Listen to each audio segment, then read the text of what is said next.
Hello বন্ধুরা, আজ আমি আর আমার কিছু বন্ধু মিলে যাচ্ছি ক্রিকেট টুর্নামেন্ট খেলতে। একটি ক্রিকেট টুর্নামেন্ট ছিল, তাই যাচ্ছি। এবার সবাই মিলে উঠে পড়লাম বাইকে টুর্নামেন্ট খেলতে যাওয়ার উদ্দেশ্যে। অনেক দিন পর সব বন্ধু মিলে যাচ্ছি খেলা খেলতে, খুব ভালোই লাগছে। কিছুক্ষণ পথ যাওয়ার পর নেমে পড়লাম বাইক থেকে, কারণ সামনে নদী আছে। তারপর নদী পার হয়ে চলে আসলাম ওপার থেকে এপারে এবং আবার উঠে পড়লাম বাইকে। আর আমরা যেই জায়গাটাতে টুর্নামেন্ট খেলতে যাচ্ছি সেই জায়গাটা অনেকটা দূরে। কিছুক্ষণ রাস্তা আসার পর দেখতে পেলাম রাস্তার দুই ধারে অনেকগুলো গাছ।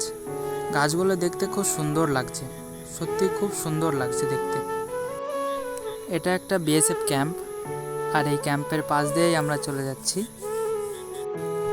তারপর আমরা জঙ্গলের ভিতর দিয়ে আমাদের খেলার মাঠের দিকে যাচ্ছি।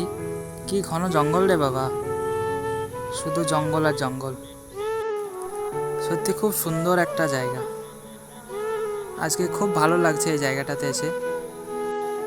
কিছুক্ষণ পর আমরা বাইক থেকে নেমে পড়লাম, কারণ সামনে রাস্তাটা ততটা ভালো ছিল না। কিছুক্ষণ হাঁটার পর আমরা চলে আসলাম খেলার মাঠে। মাঠে পৌঁছে দেখি টস হচ্ছে এবং আমরা টস জিতে ব্যাটিং করার সিদ্ধান্ত নিলাম। আর এদিকে দেখি আমার বন্ধুরা এখানে এসেও ফ্রি ফায়ার চালু করে দিয়েছে।